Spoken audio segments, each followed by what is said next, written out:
Welcome, fellow explorers of the unknown. You've just stepped into a world of forbidden knowledge, ancient mysteries, and stories that have lingered through time waiting for someone like you to uncover them. I'm Twilight Tales, and in today's journey, we're diving deep into the shadows of history where secrets lie buried and untold stories beg to be revealed. If you're someone who's driven by curiosity, if you've ever wondered what might lurk behind the veil of ancient empires, or been captivated by the unknown, then you're in the right place. So, settle in, turn down the lights, and prepare yourself for a night of stories that will make you question what you thought you knew. This is only the beginning. Let's get started. Close your eyes and picture ancient Rome. You see it, don't you? Marble columns rising toward an impossibly blue sky, their surfaces pristine and white, catching the Mediterranean Sunday. Philosophers in flowing togas debate beneath shaded porticos. The Forum stretches before you, ordered and clean, a testament to civilization at its peak. You can almost feel the warmth on your skin, smell the olive groves on the breeze. This is the Rome we carry in our minds, the Rome of textbooks and cinema, the Rome that never existed. Open your eyes now. The real Rome is waiting, and it looks nothing like your dream. The marble isn't white. It never was. Those columns you imagined gleaming in classical purity were painted in colors that would make a modern person wince, reds so bright they hurt to look at, blues and yellows that clash and compete, gold leaf, catching light in dizzying patterns. The aesthetic you associate with restraint and good taste would have seemed bizarre to Romans. They wanted color. They wanted excess. They got it. And that clean air you imagined, forget it. Before you've taken 10 steps into the city, the smell hits you like a physical force. Not olive groves, not flowers, something else entirely. Something that makes your stomach turn and your eyes water. But we'll come back to that. First, you need to understand what you're seeing. The crowds are denser than anything you've experienced. Not concert dense, not subway dense, something beyond that. Bodies pressed together in streets barely wide enough for 2 carts to pass. The noise is a wall of sound that never breaks, voices shouting in Latin you don't quite understand, wheels grinding over stone, hammers striking metal, animals bleating and bellowing, children crying, vendors hawking their wares in a constant, overlapping chorus that drowns thought itself. There's no escape from it. The buildings rise 6-7 stories high, blocking the sun, creating canyons of shadow where the crowds surge and eddy. These aren't the grand villas you've seen in pictures. These are insulae apartment blocks thrown together by speculative builders who care more about rent than safety. They lean inward, threatening to topple. They creak and groan. Sometimes they do topple, crushing everyone inside beneath timber and brick. And everywhere, pressed into every available space, are people. 1 million of them. Maybe more, in a city that was never designed to hold this many souls. They're cooking, working, arguing, buying, selling, living lives of desperate intensity in conditions that would violate every modern code and regulation ever written. The wealthy Romans, the ones whose lives we read about, lived in a different world, but you won't be joining them. You'll be down here, in the real Rome, where survival is a daily negotiation with danger. So the question becomes, what exactly have you arrived in? Let's establish exactly when and where you are, because the timing matters more than you might think.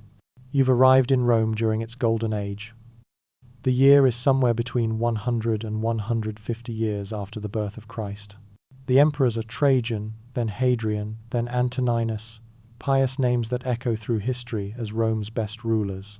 This is the 5 good emperors period, when the empire reached its maximum extent, when relative peace settled over territories stretching from the Scottish Highlands to the deserts of Arabia.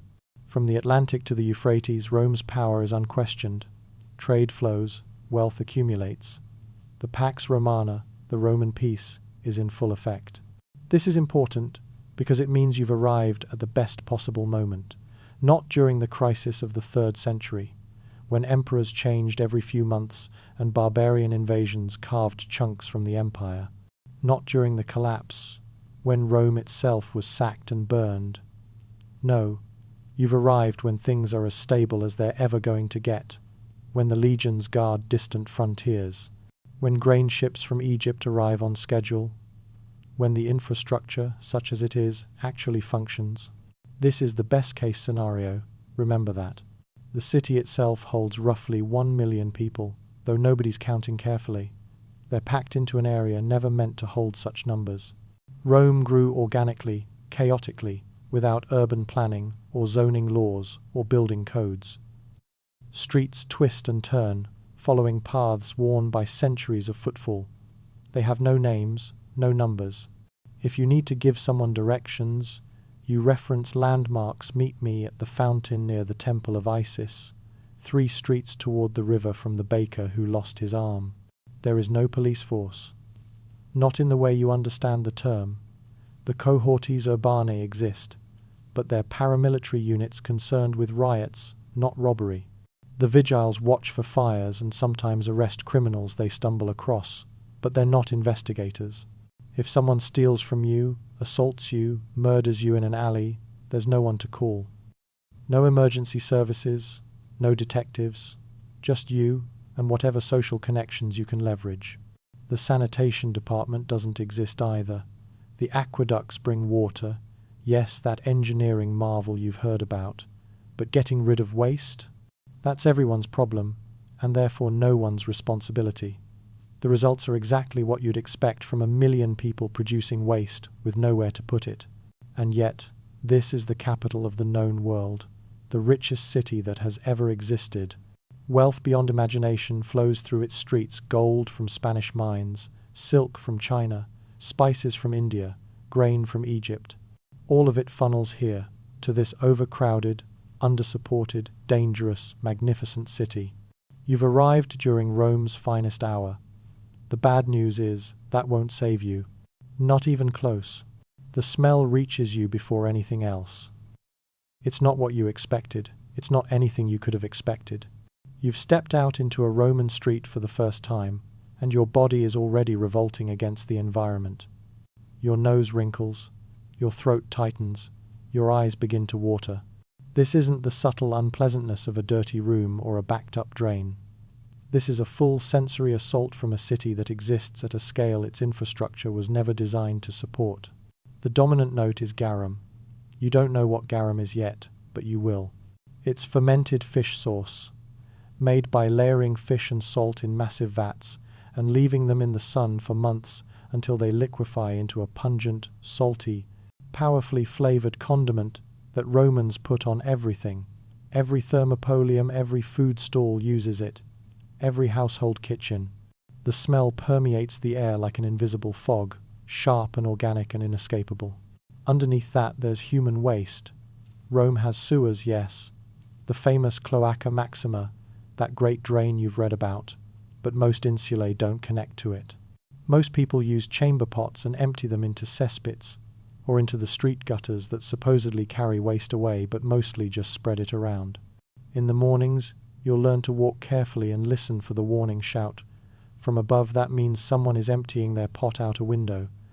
Sometimes they shout, sometimes they don't bother. The urine collectors make their rounds early, gathering what they can to sell to fullers, the people who clean togas using ammonia from stale urine. It's a legitimate business. It smells exactly like you'd imagine. Then there's the smoke. Thousands of cooking fires burning in buildings without chimneys. The public baths' furnaces belching fumes. Industrial workshops processing leather, dyeing cloth, working metal. The smoke hangs in the air, creating a perpetual haze that dims the sun and coats your lungs with every breath. Modern estimates suggest the air quality in ancient Rome rivaled industrial London at its worst, or Beijing on a bad day. Respiratory diseases are endemic. Children die from lung infections so routinely that parents simply expect to lose some. Add to this the livestock being driven to market through crowded streets, their waste trampled underfoot. The perfumes and incense the wealthy burn in suffocating quantities, trying to create a bubble of pleasant smell in an ocean of stench. The sweat of unwashed bodies packed together in summer heat. Most Romans bathe regularly, but regularly might mean once every few days. And in the meantime, there's no deodorant, no antiperspirant, just olive oil and wishful thinking. This is your first lesson about Rome. It's a civilization that reached further than its infrastructure could support. The ambition was there, the engineering was impressive. But the gap between what Rome attempted and what Rome could actually maintain is written in the air itself, in every breath that makes your chest tighten and your head swim. You haven't even found shelter yet. You haven't eaten or drunk water or figured out how to survive the night. You're still standing in the street, trying not to gag, wondering what you've gotten yourself into. The answer, of course, is trouble. Deep, inescapable trouble. Rome is built on 7 hills. You've heard this before, read it in books, seen it on maps. But those hills aren't just geographical features, they're boundaries. Class lines written in elevation. Your position on the slope determines whether you live or die. Look up toward the Palatine Hill. That's where the emperors built their palaces, sprawling complexes of marble and gold that consume entire hilltops. That's where the wealthy maintain their domus private houses with interior gardens, fountains fed by private aqueduct connections, rooms devoted to single purposes, a triclinium for dining, a tablinum for receiving clients, a peristylium for walking and thinking. Space, privacy, safety. You won't be going up there. Look down instead, toward the valleys between the hills, the Subura particularly. Rome's most densely packed neighborhood, where the streets narrow to shoulder width and the buildings rise until they block the sun completely. This is where you'll be. This is where most Romans are. The geography of poverty. Rome functions as a vertical city in ways that might not be immediately obvious. The wealthy live horizontally, their domus, spread across ground level, sprawling outward, claiming space. The poor lie vertically, stacked in insulae that climb 6-7 stories into the air. And within those insulae, altitude determines everything. Ground floor? That's shops and workshops, valuable street-facing real estate. The rent is high, but you're close to water sources, close to the street, close to escape if something goes wrong. First and second floors? Respectable tenants, families with stable income. Craftsmen, lower-level merchants. The stairs aren't too difficult yet. You can still carry water up. You can still get out if fire breaks out below. Third floor and higher? That's where desperation lives. The stairs are exhausting. Water becomes a luxury. Every drop carried up from the public fountain is a burden, so you use less, drink less, stay dirty. The construction gets shoddier the higher you climb. Thinner walls, cheaper materials. The buildings creak and sway in wind. Fire risk increases because you're trapped above the flames, with nowhere to go but through smoke and heat or out a window. These insulae house 30 to 40 people in the same footprint a single wealthy family occupies. No running water above ground level, no heating systems beyond dangerous braziers, no toilets, no kitchens in most units. They're not homes in any meaningful sense. They're storage for human beings. Containers where you sleep between the hours you spend anywhere else. The geography determines everything that follows. Where you sleep shapes what you eat, how you stay clean, what diseases you catch, who threatens you, and what eventually kills you. In Rome, altitude is destiny. And you're not starting at ground level. Let's walk through the space you'll occupy. Your room in the insula. Home, if you can call it that. It's a single room, maybe 300 square feet, perhaps 400 if you're fortunate. You might share it with family. You might share it with strangers, splitting the rent because no one can afford it alone. The walls are thin enough that you hear everything from the units surrounding you. Conversations, arguments, intimate moments, everything. Privacy is a concept that doesn't translate to this environment. There's a window, but no glass. Glass is expensive, reserved for the wealthy. You have wooden shutters instead, and every day you face the same choice. Open them for light and air, which also means noise, smell, insects, and an invitation for theft. Or close them for security, which means suffocating darkness and stale air. There's no good option, just 2 bad ones, and you pick based on the weather and your current level of paranoia. Heat comes from a small brazier, if you can afford the charcoal. But the building is mostly wood, and open flames are why these structures burn down with such regularity. So you stay cold much of the time, especially in winter, huddled under whatever blankets or cloaks you own. Water doesn't reach you here. There's a public fountain somewhere below, at street level. Every drop you drink, every drop you use for washing, you carry up the stairs in clay jugs. After the first few trips, you understand why Romans bathe at the public baths instead of at home. After the first week, you understand why they don't wash clothes often. The labor of carrying water makes it precious. There's no toilet. You use a chamber pot at night, that clay vessel sitting in the corner, and in the morning you empty it. Either you carry it down to the nearest sewer opening or public latrine, or you pay someone to take it, or you do what many Romans do and dump it in the street. The law says you're supposed to shout a warning first. Not everyone bothers. Furniture is minimal. A bed, if you're lucky. Perhaps a small table. A chest for the few possessions you own. Maybe a chair. The walls are bare. The floor is packed, earth or rough wood. This isn't a space designed for living. It's designed for sleeping and storing your body between the hours you spend elsewhere. Because you will spend hours elsewhere. You have to. This room is unbearable for extended periods. Too hot in summer, too cold in winter, too dark, too loud, too cramped. Romans lived public lives not because they preferred it, but because private life was nearly impossible. The insulae forced them onto the streets, into the baths, into the forums and porticos and temples. The famous Roman public culture wasn't cultural preference, it was architectural necessity. And that creaking sound you hear, the building settling, the wood flexing, the weight of 7 stories bearing down on inadequate foundations, that's normal, probably. These buildings collapse sometimes. They burn frequently. Living here means accepting that your home might become your tomb tonight, tomorrow, next week. You never really know. Time works differently here. You need to understand that before you can understand anything else about daily life. Romans divided daylight into 12 hours, regardless of season. Summer hour, about 75 minutes by modern measurement. Winter hour, closer to 45. Time stretched and compressed with the Sunday. You couldn't check your phone or glance at a clock.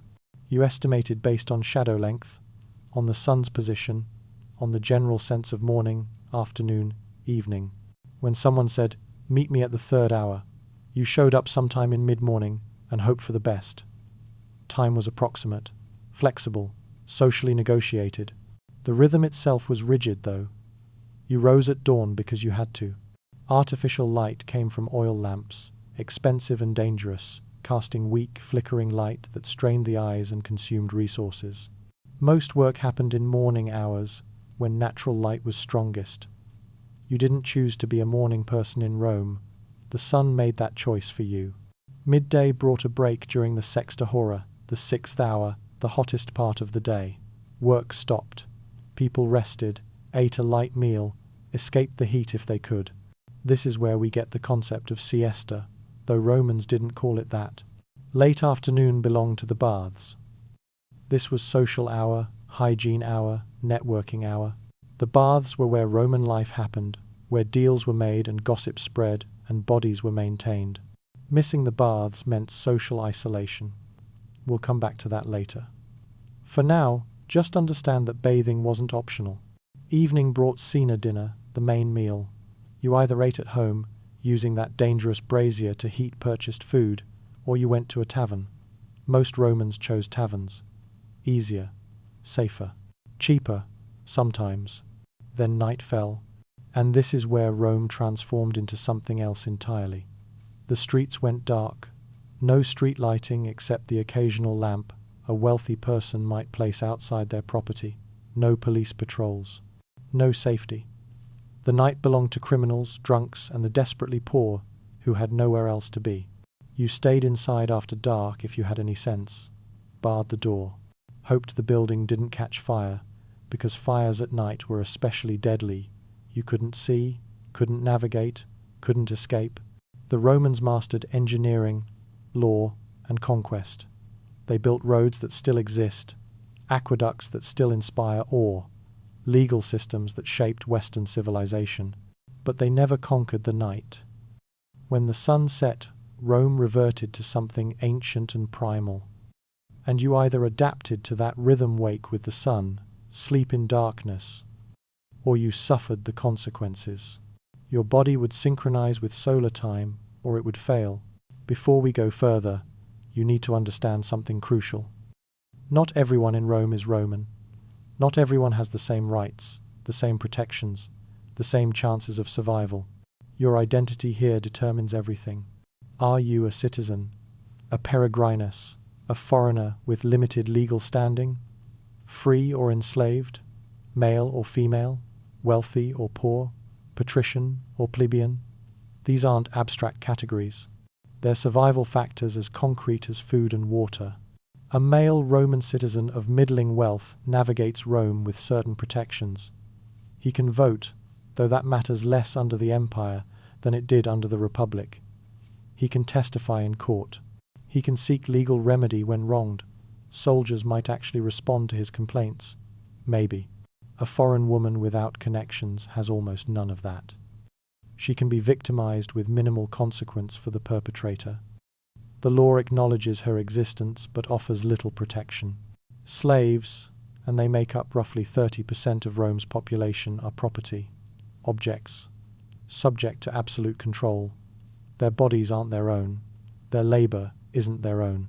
Their lives can be taken on an owner's whim, and the only legal question is property damage. Even freedmen, former slaves who earned or bought their freedom, carry social stigma that persists for generations. Freedom doesn't erase the mark of having been owned. Your identity determines which public spaces you can access, which occupations are possible, who you can marry, whether you can testify in court, whether anyone in power cares if you live or die. For our purposes, let's assume best-case scenario. You're free. You have enough resources to rent that room in the insula. You're not wealthy, not well-connected, but you're not enslaved or destitute. Even with these advantages, survival remains precarious. The city knows exactly what you're worth before you speak a word. And that worth, in Rome's brutal arithmetic, might not be very much at all. Now let's talk about the most basic human necessity. Dealing with the waste your body produces. You wake in the dark. Not the comfortable dark of a modern bedroom where you know exactly where everything is. The dark of an insulae room where the shutters are closed against theft and the oil lamp burned out hours ago. You're disoriented, uncomfortable, and you need to use the bathroom. Except there is no bathroom. There's a chamber pot in the corner, clay utilitarian, containing last night's waste. This is your first task of the day, dealing with this vessel and its contents. You have options, none of them pleasant. You can carry it down 3, 4, 5 flights of stairs to the nearest sewer opening or public latrine. You can wait for the urine collectors to make their rounds and sell them the contents. They'll pay a small amount because fullers use the ammonia for whitening togas. Or you can do what many Romans do, open the shutter and dump it into the street below, hopefully shouting a warning first. You haven't even left your room yet, and you've already compromised on hygiene standards you didn't know you had. Washing comes next. There's no shower, no sink, no running water at all. You have a small bowl of water you carried up yesterday. It's stale now, possibly shared with whoever else occupies this space. You splash your face, maybe your hands. This is washing, by Roman standards. The Romans do have a more thorough cleaning method, olive oil rubbed into skin, then scraped off with a curved metal tool called a strigil. But that's done at the baths, later, in public. Not here. Not in this cramped room with no privacy and limited water. Dental hygiene is even more rudimentary. Some Romans used twigs as toothpicks, working food particles from between their teeth. Some use powders, ground pumice, charcoal, crushed bones, rubbed into gums and teeth with a finger or cloth. It's abrasive. It probably causes more damage than it prevents.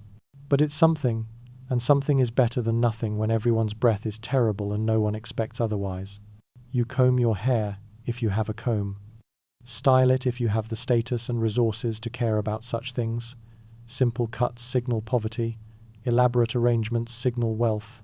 Your appearance communicates your position before you speak a word. This is your morning routine. No hot shower, no toothpaste, no soap, no toilet. Just a series of compromises and improvisations that would seem unthinkable to a modern person, but are completely normal to Romans who've never known anything else. The psychological toll accumulates. Every morning starts with discomfort. Every morning reminds you that the infrastructure you took for granted simply doesn't exist here. The Romans don't notice. They've never lived any other way. But you notice. You'll always notice. And that noticing, that constant awareness of absence, will wear you down faster than you expect. The day has barely begun, and you're already tired. But you need to eat. And that presents its own set of challenges. Eventually, the chamber pot solution stops being sufficient. Eventually, you need to visit a public latrine. This is where Rome's foreignness becomes undeniable. This is where modern sensibilities collapse entirely. Picture a room. Stone or wooden benches line the walls. Holes are cut into these benches at regular intervals. Beneath the holes, a channel of water flows, carrying waste away, theoretically. In practice, the flow is sluggish, and waste accumulates in corners, in slow sections, in places where the channel narrows or clogs.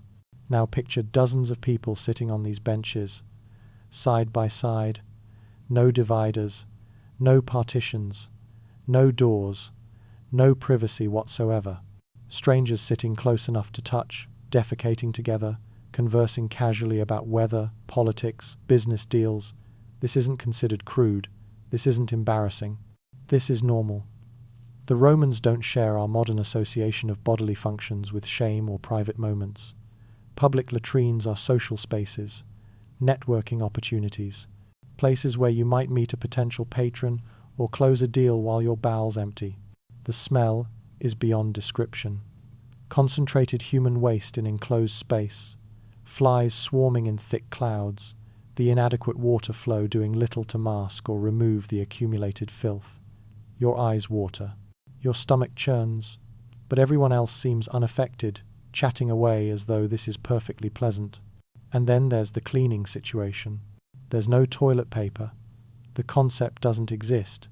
Instead, there's a sponge on a stick, a xylospongium, that's shared among users. You're supposed to use it, then swish it in the water channel to clean it for the next person. The disease transmission risk is staggering. Every surface, every tool, every breath of air in this space is contaminated. Rats live in the channels below. They occasionally bite people from beneath. Historical sources record multiple instances of snakes emerging from latrine holes, striking at particularly vulnerable moments. It sounds like myth. It's not.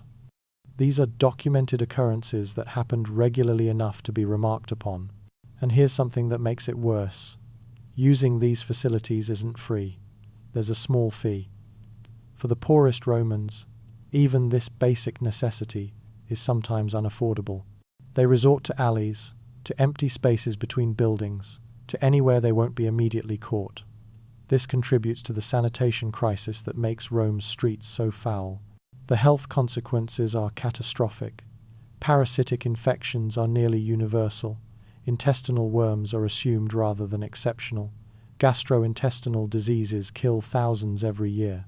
The casual mixing of waste and water, the shared cleaning implements, the flies transferring bacteria from excrement to food, all of it creates disease, transmission networks of horrifying efficiency.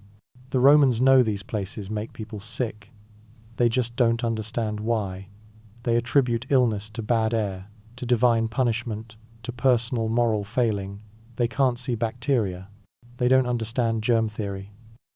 So they keep using these facilities, keep sharing these sponges, keep sitting side by side in spaces that would be condemned as biohazards by any modern standard.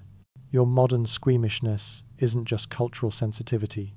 Its survival instinct based on understanding these spaces contain actual, invisible danger. But avoiding them creates new problems. Holding your bowels too long causes its own health issues. Using alternatives might be illegal or expose you to worse conditions.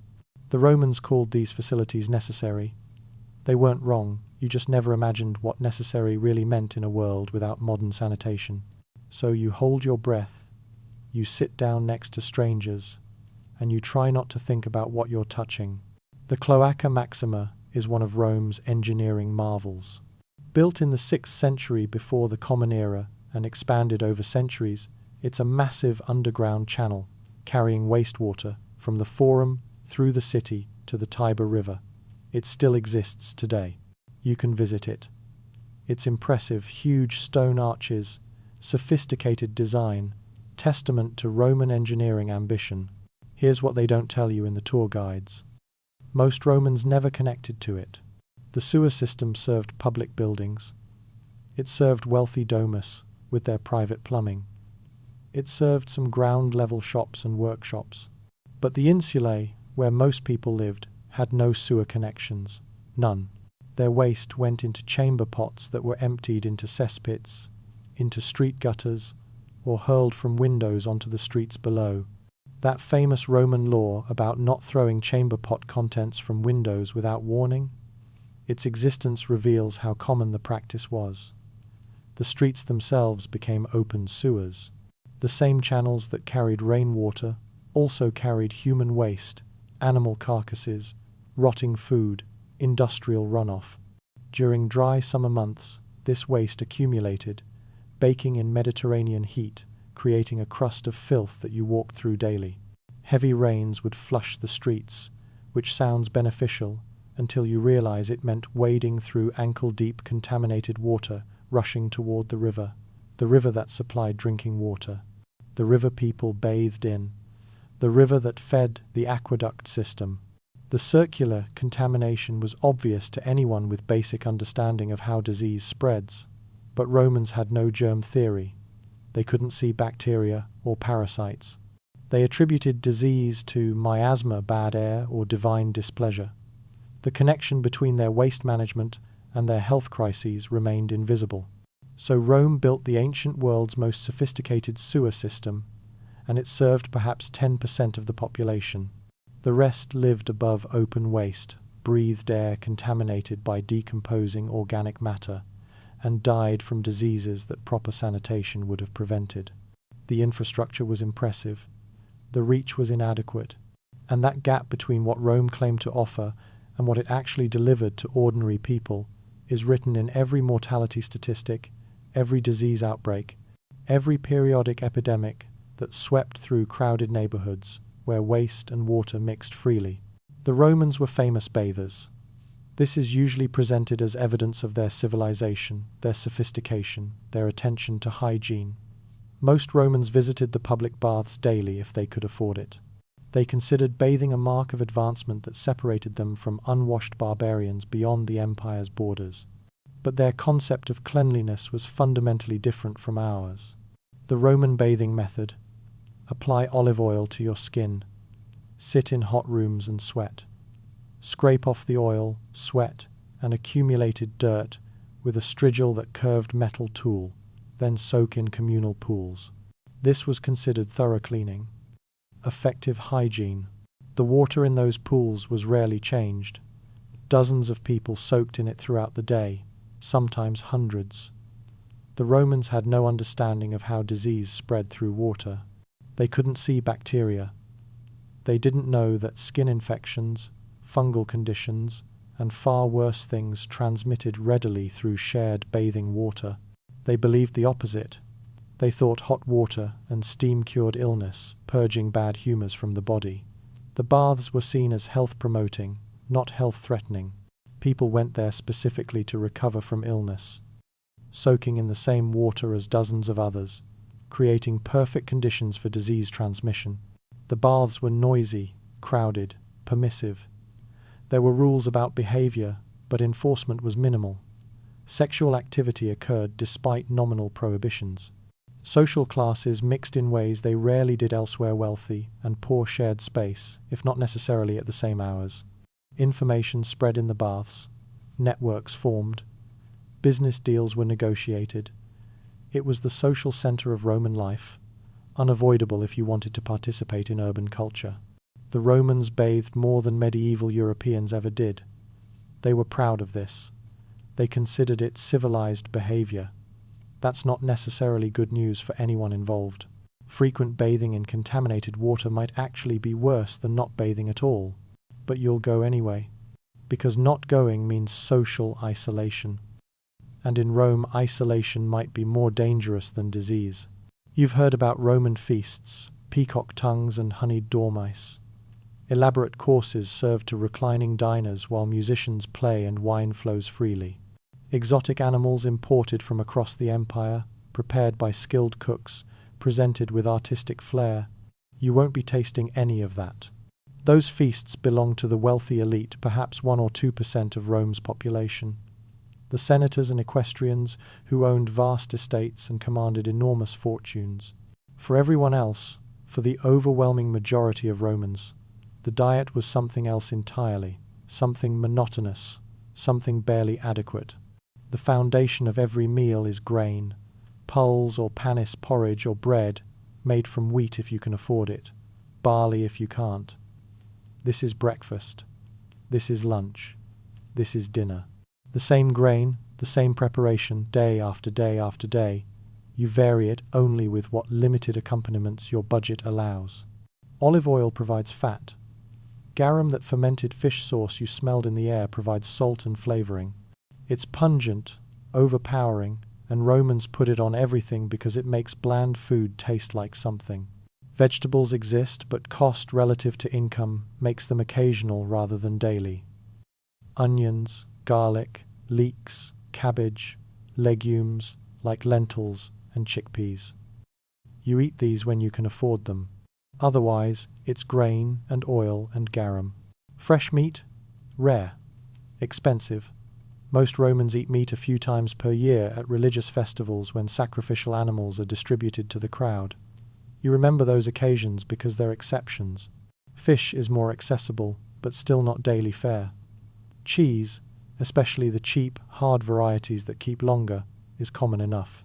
Wine is universal, but you drink it heavily diluted with water. Sometimes 3 parts water to 1 part wine. Undiluted wine is considered barbaric, dangerous, something only alcoholics and fools consume. Even with the grain dole, the free monthly distribution that male citizens can register for food insecurity shadows every day. That dole provides about 35 to 40 kilograms of wheat per month. Sounds generous until you calculate calories. It's perhaps 1/3 of what you need daily. The rest you purchase, earn, or go without. For non-citizens, for women, for children who don't qualify for the dole, hunger is constant. Malnutrition stunts growth, weakens immune systems, shortens lifespans. And everything spoils. There's no refrigeration. Mediterranean heat turns food rancid within hours. Romans use salting, smoking, drying, fermentation to preserve what they can, but these methods have limits. Spoiled food is common. Food poisoning is a regular occurrence that sometimes turns deadly. By modern standards, even a good Roman meal is barely palatable. Coarse bread that hurts your teeth. Fish sauce so strong it makes your eyes water. Overcooked vegetables. Sour wine cut with questionable water. Portions that leave you perpetually hungry if you're doing any physical labor. This is Roman cuisine stripped of mythology. This is what you'll actually eat. Every day, until you can't stomach it anymore, or until it makes you sick, or until there simply isn't enough. The question becomes, where do you even get this inadequate food? Here's something that might surprise you. Most Romans don't cook at home. They can't. The insulae lack kitchens. Open flames are prohibited because these wooden structures burn so easily. So where does everyone eat? The thermopolia. Ancient Rome's fast food network. These are small restaurants built into ground floors of buildings or standing alone on street corners. Large ceramic jars are embedded in marble or stone counters, keeping food warm. The setup is efficient, utilitarian, designed for volume. Archaeological excavations at Pompeii show how common these were, roughly one thermopolium for every 50 to 60 residents. The menu is simple: hot porridge or stew, sausages, vegetables in some kind of sauce, bread, wine, hot water for mixing wine, maybe simple pastries if you're lucky. You buy your food, eat standing or sitting on a bench if space allows, and leave. For many Romans, this is every meal, every day. The convenience is obvious.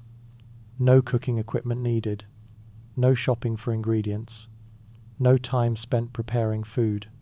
You work, you stop at a thermopolium, you eat, you continue. It's economically efficient for people living in spaces without kitchens. But imagine eating every single meal at a fast food counter. Now imagine that counter has no health inspection, ever. Food handling standards don't exist. The thermopolium owner can stretch ingredients with cheaper fillers, can sell meat that's going bad, disguised with heavy spices and that overwhelming garum, can maintain no hygiene standards whatsoever. You have no way to verify freshness, cleanliness, or quality. You eat what's served and hope it doesn't make you sick. Food poisoning is a constant lottery. Some meals are fine, some aren't. You roll the dice 3 times a day. These establishments also serve as gathering places for the working poor. News spreads here. Communities form. Arguments start. Deals are made. But they're considered disreputable by the elite associated with gambling, prostitution, low morals. Respectable families don't eat at thermopolia. They have kitchens and servants. You don't have that option. You can't avoid these places. Your survival depends on trusting strangers with every meal, on hoping today's stew won't be the one that kills you, on accepting that you have no control over what enters your body. The Romans built this system out of necessity. Dense urban population, fire risk, economic constraints, these factors made centralized food preparation inevitable. Efficient, yes. Safe? Not remotely. But you'll eat there anyway, because the alternative is not eating at all. Rome's aqueducts are engineering marvels. Massive stone structures carrying hundreds of millions of gallons daily from springs dozens of miles away. They still inspire engineers 2,000 years later. You've seen pictures, read about the sophistication, the precision, the ambition required to build such systems. You'll still get sick from the water. Here's how it actually works. The aqueducts deliver water to large distribution tanks throughout the city. From these tanks, lead pipes carry water to public fountains, wealthy homes, public baths, some commercial establishments. The system is impressive, the coverage is inadequate. Most Romans can't afford private water connections. You draw water from public fountains, which should be safe. They're fed by the aqueduct system, supplied by those distant springs. But the fountains themselves become contamination points. People wash their hands in them, their feet, their clothing, their cooking vessels. Animals drink from them. Waste accumulates around them. The water you carry home in a clay jug sits for hours, sometimes days, before you drink it. In summer heat, bacteria multiply. You can't see them. You don't know they're there. But your stomach will inform you eventually. Many Romans drink from the Tiber River or local wells, both heavily contaminated. They don't understand why these water sources make them sick. They attribute illness to bad air or divine displeasure, never making the connection. And here's a paradox. Wealthy Romans with private water connections suffer chronic lead poisoning because those connections use lead pipes that leach into the water supply. Some historians speculate this contributed to the erratic behavior of certain emperors. Meanwhile, poor Romans, who can't afford piped water, avoid lead poisoning but face bacterial contamination instead. You choose your poison, literally. Romans drink wine not just for pleasure but for safety. Watered wine is safer than straight water. The alcohol kills some pathogens. Romans believe drinking undiluted water is unhealthy. They're partly right, given the contamination levels. But waterborne diseases still kill thousands annually. Typhoid, cholera, dysentery, sweep through neighborhoods with predictable regularity. The Romans never connect these outbreaks to their water supply. They blame miasma, moral failing, anything except the invisible organisms swimming in every cup. Rome built the ancient world's most sophisticated water delivery system. It brought clean water from distant sources through remarkable engineering. And somehow, by the time that water reached ordinary Romans, it was contaminated enough to kill them. Infrastructure without distribution, engineering without maintenance, ambition without follow-through. This is the pattern repeating across every aspect of Roman life. You'll drink the water anyway. Thirst doesn't give you options. Free grain every month sounds generous. It's actually the chain that keeps you locked in place. Starting under Augustus, male Roman citizens residing in Rome could register for monthly grain distributions. At its peak, about 200,000 men received this benefit, roughly 20% of the population. 35 to 40 kilograms of wheat per month, delivered free. It sounds like welfare. It functions like control. That grain prevents starvation but doesn't provide abundance. It's perhaps 1/3 of your daily caloric needs. You still need to work, to earn, to supplement. But it's enough to keep you from rioting. Enough to make you dependent. Because if you leave Rome, you lose the benefit. If you criticize the emperor too loudly, you risk losing registration. The dole keeps the urban poor fed just enough to be compliant, but not comfortable enough to be independent. This creates resentment. Non-citizens and provincials who feed the system through taxes receive nothing. Women don't qualify. Children don't qualify.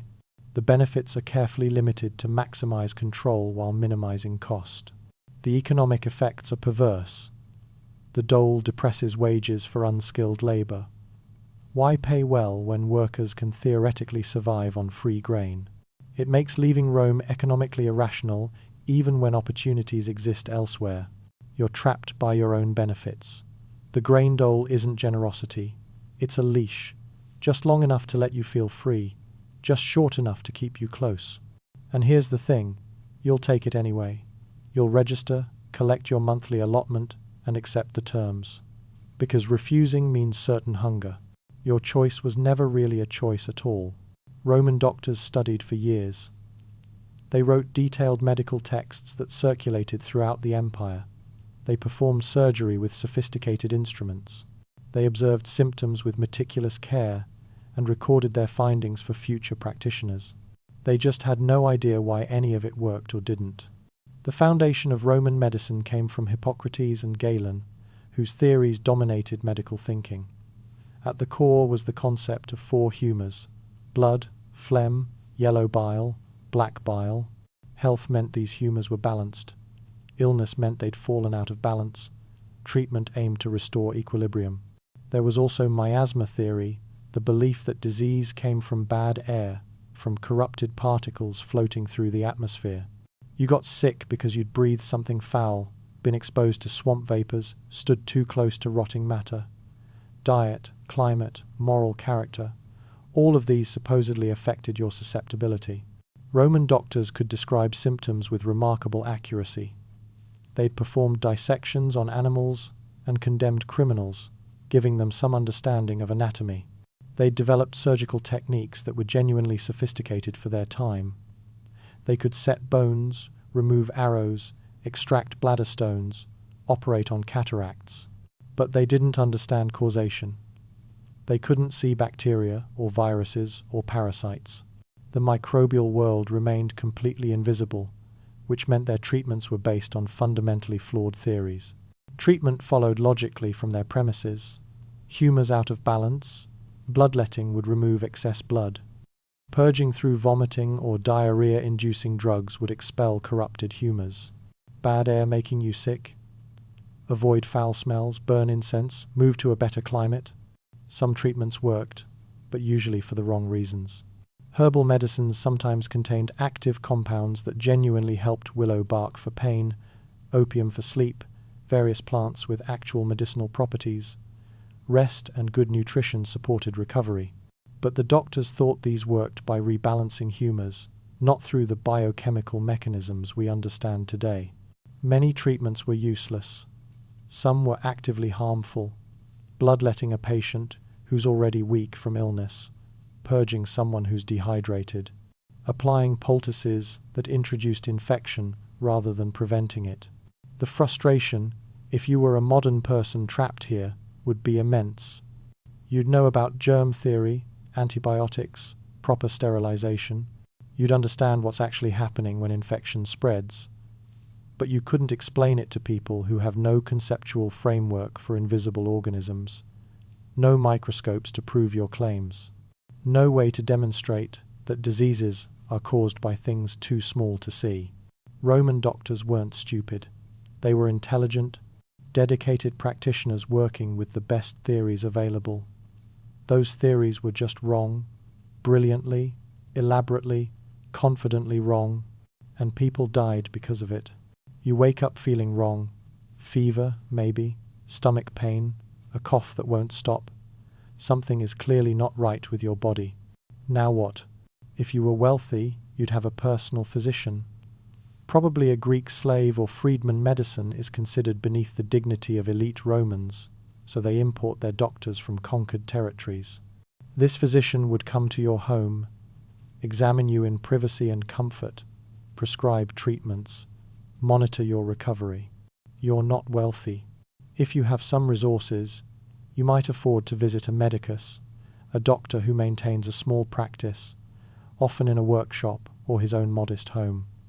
The fee will consume a significant portion of your monthly income. You'll wait your turn among other patients. The consultation will be brief. The examination follows a standard pattern. The doctor observes your skin color, checks your eyes for yellowing or cloudiness, examines your urine and feces for signs of imbalance. He smells your breath, your body odors. He feels your pulse, your temperature. He asks about your symptoms, your diet, your recent activities. Then he diagnoses.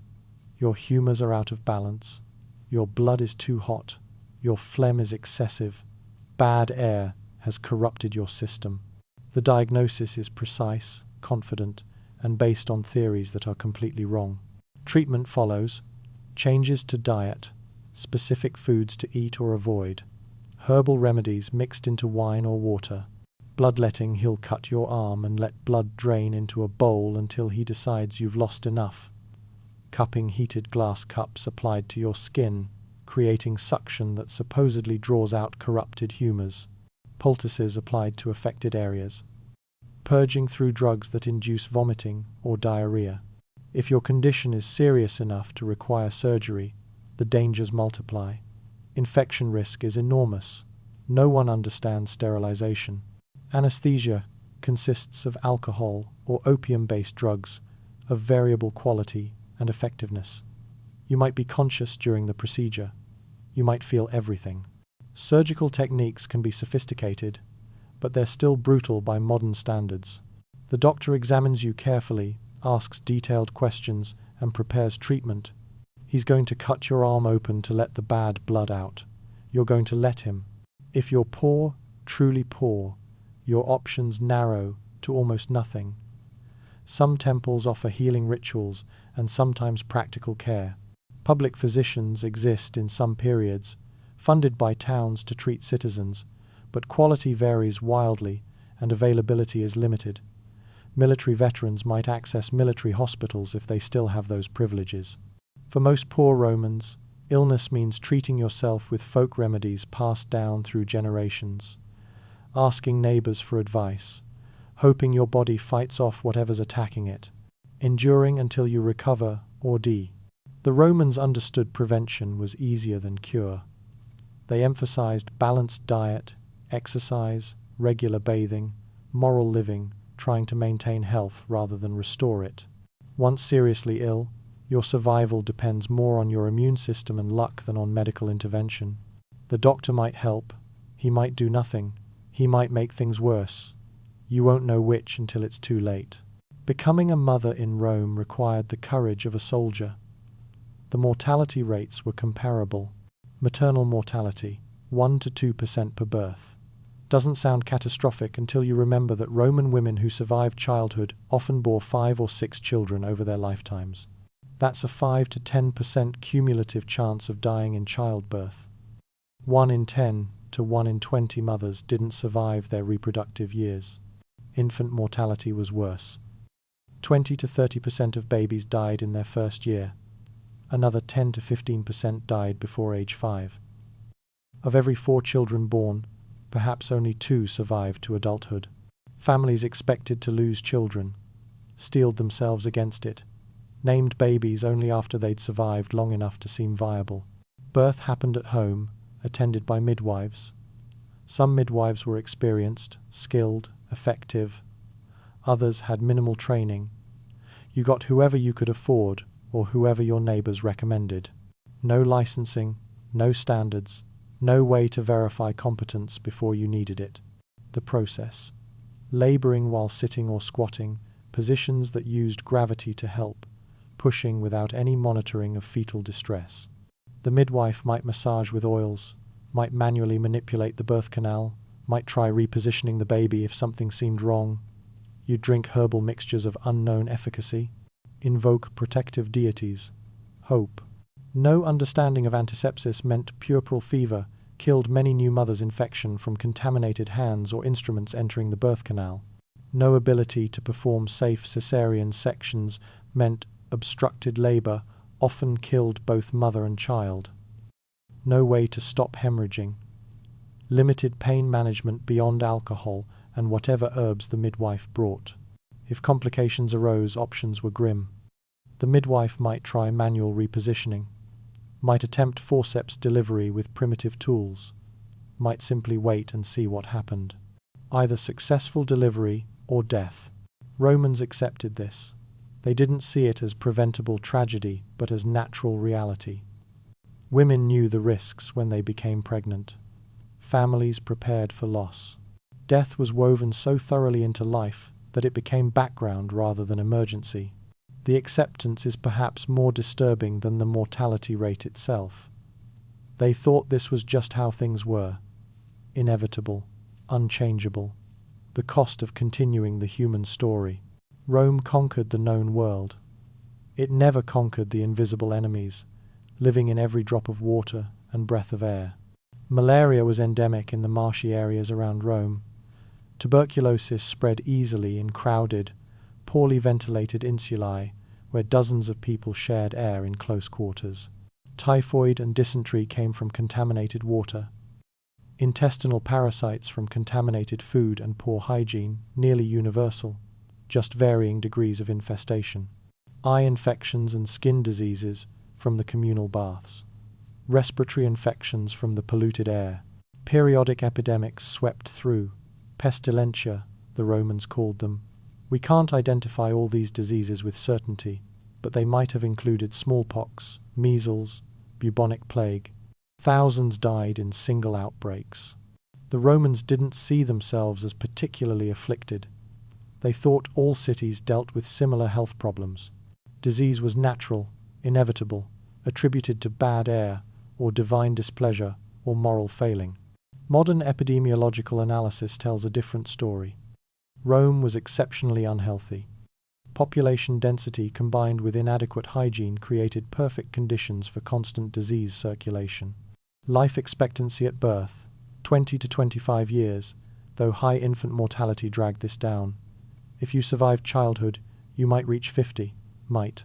Even the wealthiest Romans, with better housing and diet and medical access, died regularly from infections that modern antibiotics cure in days. Disease was the great leveler. Emperors and beggars both fell to illnesses we now consider minor. Invisible killers in every surface you touched, every breath you took, every meal you ate. The Romans couldn't see them, couldn't fight them, couldn't escape them. They just died, wondering what they'd done to anger the gods. Want to know what you do for a living in Rome? Whatever you can, for as long as you can, until you can't anymore. The empire generates enormous wealth. Trade routes span from Britain to India. Gold flows from Spanish mines, grain from Egypt, silk from China, spices from Arabia. All of it funnels through Rome, creating fortunes that would make modern billionaires seem modest. None of it is for you. That wealth concentrates at the top with spectacular efficiency. Senators own estates the size of small countries. Equestrians control shipping monopolies and tax collection rights. The gap between rich and poor isn't just wide, it's a chasm so vast that you're not even really part of the same economy. So what work is available? Skilled trades if you're lucky. Carpentry, metalworking, pottery, masonry. These provide relatively stable income, but you need family connections or years of apprenticeship. You're not starting there without resources you probably don't have. Shopkeeping is an option, selling food, cloth, tools, whatever people need. But competition is intense and profit margins razor thin. You're competing with dozens of others selling identical goods, all trying to extract coins from people who barely have any. Transport work moving goods around the city or empire. Wagon drivers, dock workers, porters carrying impossible loads through narrow streets. The labor is physically exhausting. The pay is minimal. Your body breaks down young. Construction work building Rome's endless projects. Except it's seasonal and unreliable. When there's work, you work. When there isn't, you starve. No contracts, no guarantees. Just showing up at dawn hoping someone needs you today. Domestic service if you can find a household that needs another servant. But slaves fill most of these positions, and hiring you costs more than maintaining someone who's already property. Specialty crafts, jewelry, perfumes, luxury foods if you have rare skills. Most people don't. And at the bottom, casual labor. Whatever needs doing. Whatever anyone will pay for. Moving waste. Cleaning. Carrying. Begging when nothing else works. Unemployment is chronic. Underemployment is universal. The economy isn't dynamic enough to provide work for everyone who needs it. You survive on combinations, occasional work, the grain dole if you qualify, charity from wealthy patrons if you can secure one, activities that exist in legal grey areas. The patron-client system becomes crucial. Attach yourself to a wealthy patron, a patronus, and you might receive food, money, legal protection, job opportunities. In exchange, you provide political support, public displays of loyalty, various services, but patron positions are limited. Competition is vicious. Working conditions are brutal, regardless of what you find. No safety regulations, no compensation for injury, no retirement benefits, no limits on hours. You work until your body fails, then hope family will support you. Disability means destitution. Old age means poverty. And here's the psychological burden. Manual labor is considered degrading. Romans admire wealth, but despise work.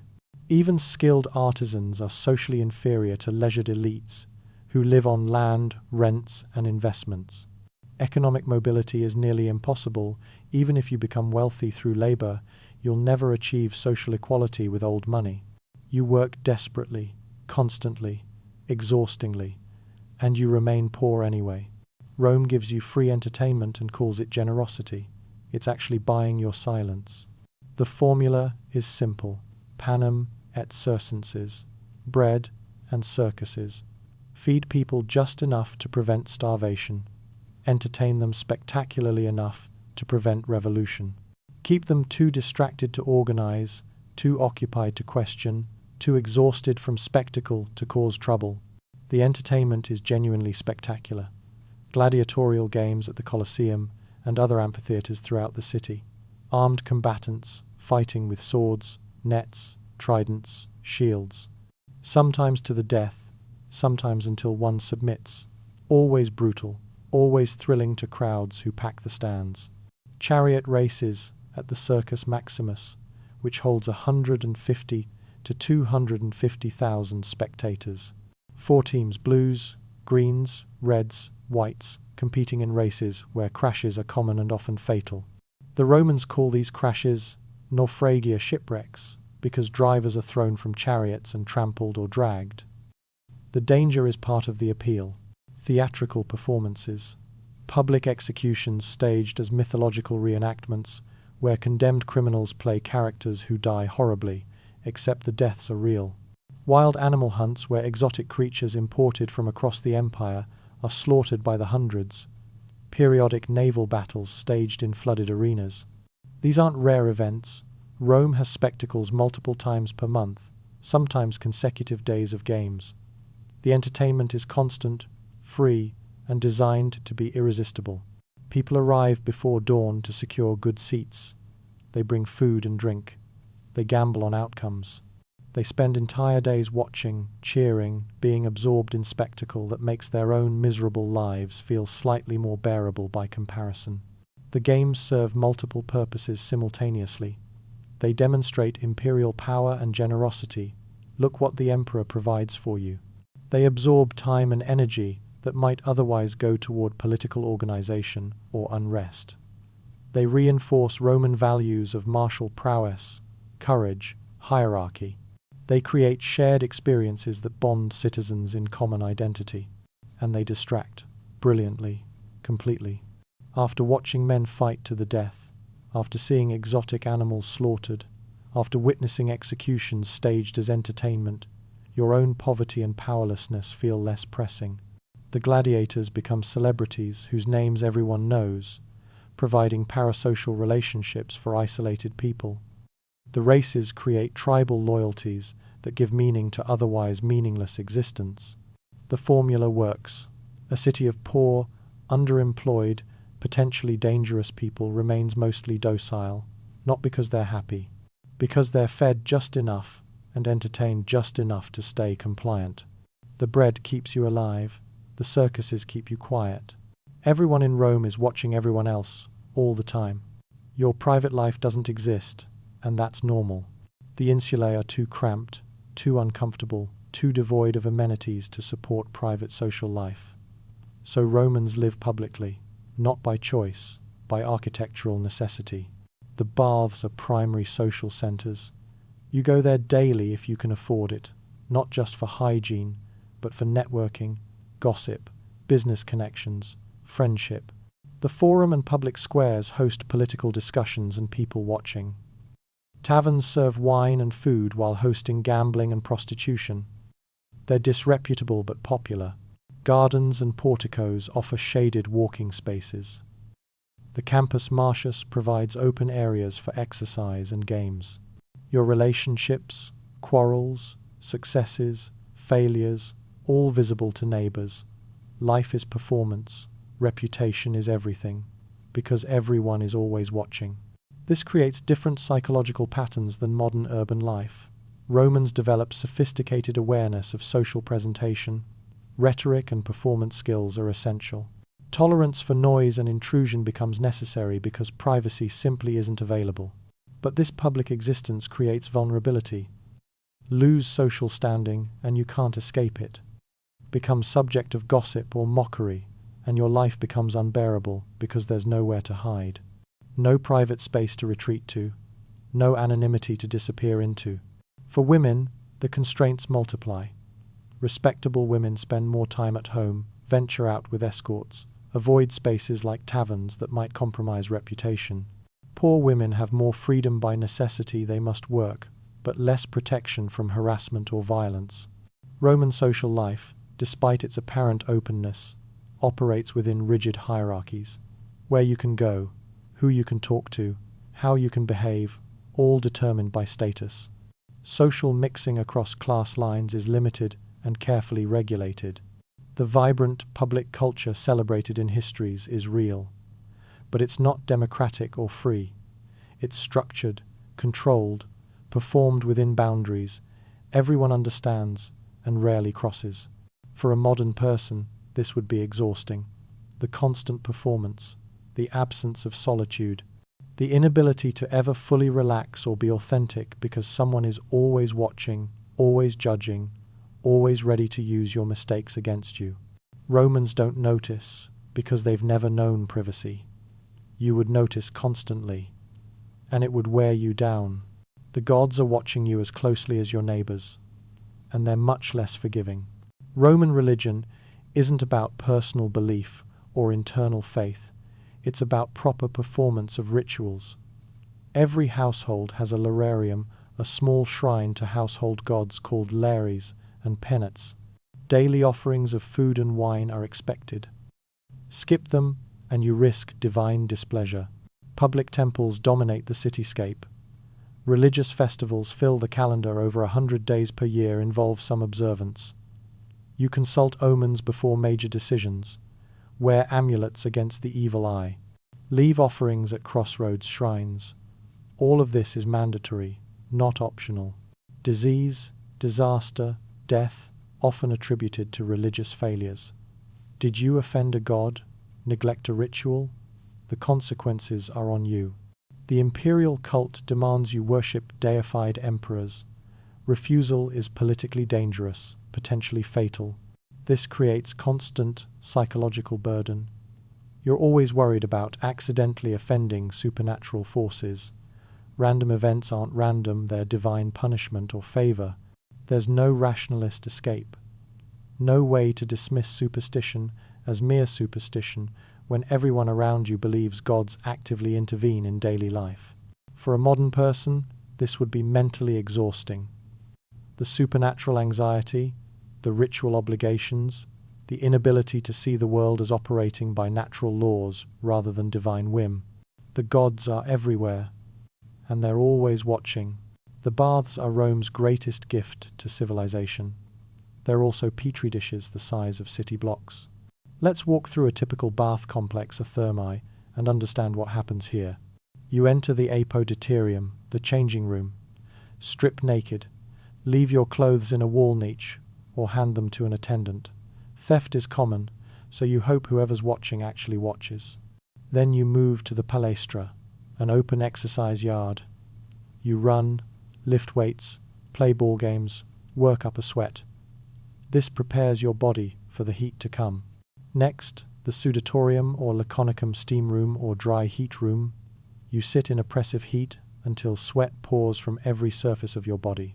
Romans believe this purges bad humors, expels poisons, cleanses from within. You endure until you can't anymore. Then the bathing sequence begins. Tepidarium, first the warm room, where you acclimate to heat without shock.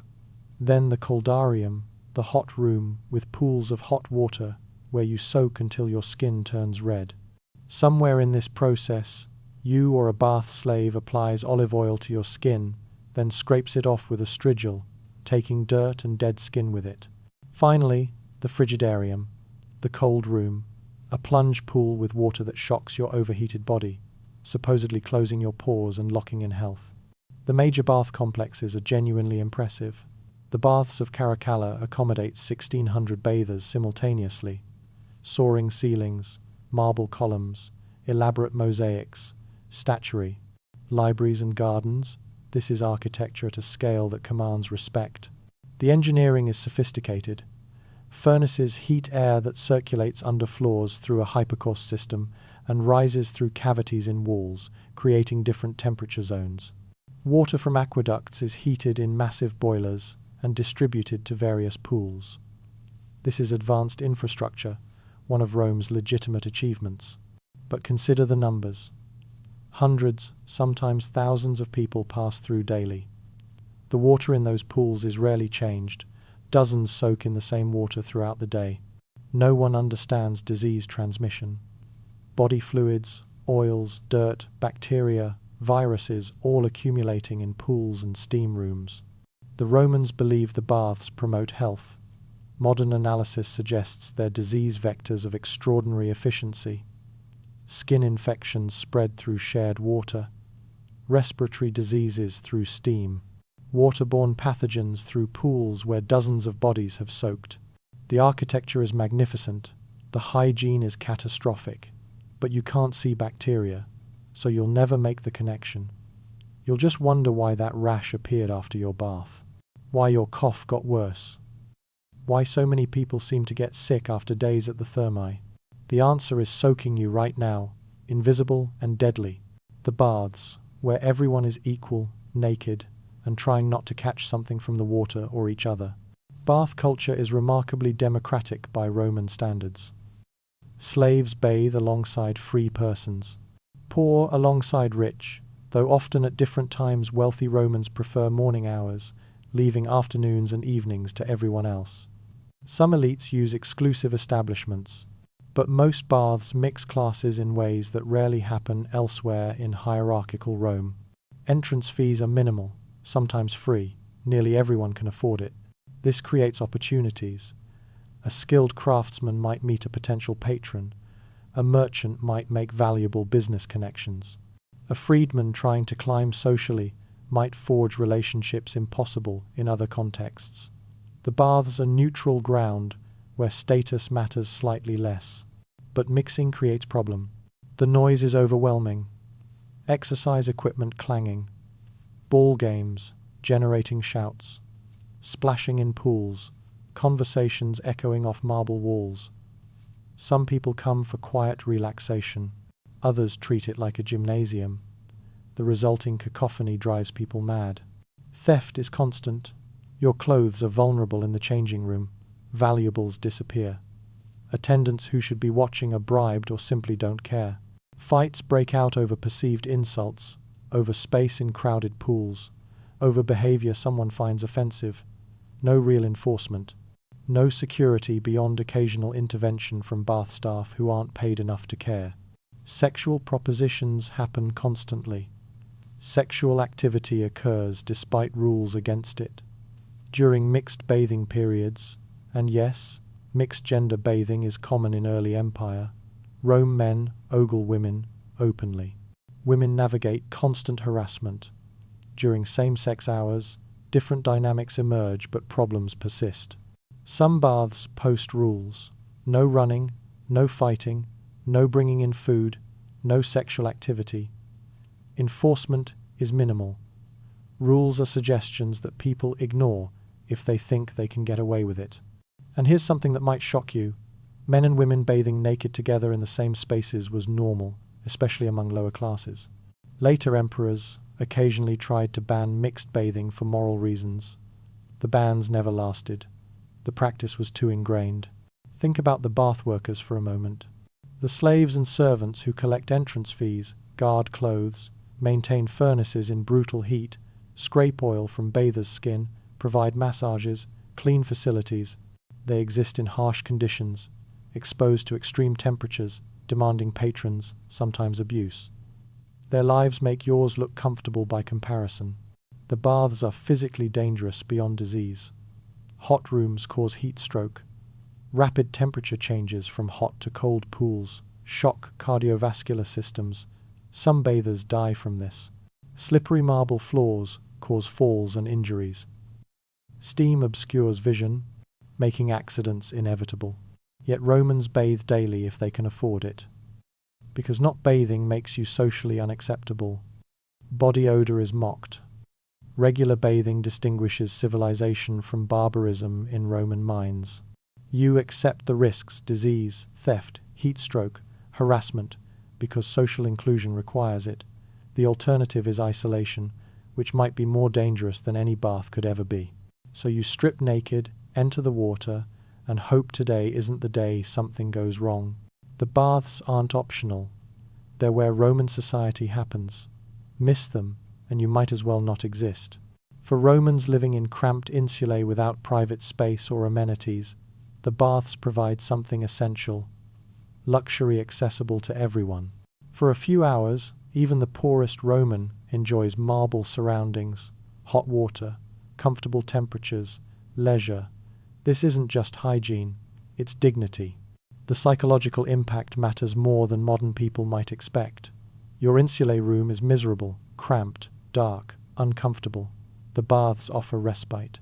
They create the sense that Roman civilization offers benefits even to those at the bottom. That membership in this empire means something tangible. The baths facilitate social capital formation in ways nothing else does. Success in Rome depends heavily on networks, patron-client relationships, knowing the right people. The baths provide neutral ground for building connections. The conversation you have while soaking might lead to a job, a loan, political support, a business opportunity. Information circulates here. You learn news, hear gossip, discover what's happening in your neighborhood and the wider city. Missing the baths means social isolation. You lose access to the informal knowledge networks that help people survive. Romans also genuinely believe bathing promotes health. They think heat purges poisons from the body, cold water strengthens constitution, the cycle of hot and cold improves circulation and vigor. Regular bathing prevents disease, maintains humoral balance, extends life. They're not entirely wrong. Some exercise does help. Some relaxation reduces stress. Some cleaning removes dirt. There are marginal health benefits, but those benefits are vastly outweighed by disease transmission risks they can't perceive. The baths spread more illness than they prevent. Yet Roman commitment to bathing survives repeated plague outbreaks, periodic reforms attempting to reduce bathhouse diseases, even evidence that people get sick after visiting certain establishments. The cultural value is too central to abandon.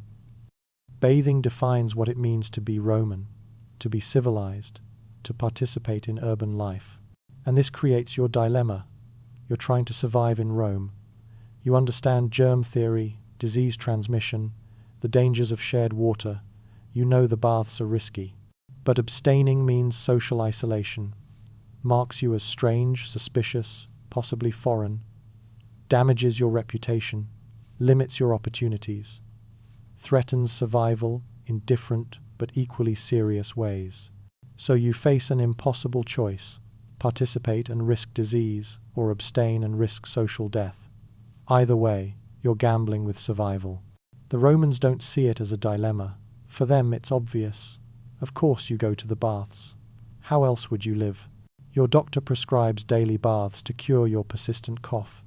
The bath is probably what gave you the cough. Roman medicine treats bathing as therapy. Doctors prescribe specific bathing routines for various conditions. Hot baths for certain ailments, cold for others, extended steam exposure for respiratory problems, mineral baths for skin conditions and joint pain. Some of this is reasonable. Heat does ease muscle tension. Some mineral waters contain compounds with therapeutic effects. Rest and warmth support recovery. But Romans take it to extremes, believing bathing cures diseases it actually spreads. Certain locations become famous for medical baths, thermae medicae, where hot springs or mineral waters supposedly have special healing properties. Baiae, near Naples, Bath in Britain, other sites across the empire. Sick people travel to these places, hoping for cures. It's ancient medical tourism. The wealthy spend weeks or months at these resorts, combining bathing with rest and dietary changes. Sometimes people improve, not because the water is magical, but because they're resting, eating better, reducing stress. The bathing itself is incidental to recovery. But people with infectious diseases also visit these medical baths. Tuberculosis patients seeking cure, people with skin infections hoping for healing. They soak in the same water as everyone else, spreading their illnesses to other bathers who came seeking health. Roman medical understanding is backward.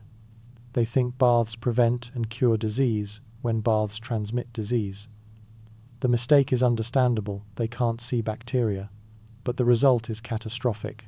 One of Rome's signature institutions, the achievement they're most proud of, is actively undermining the health it's meant to support.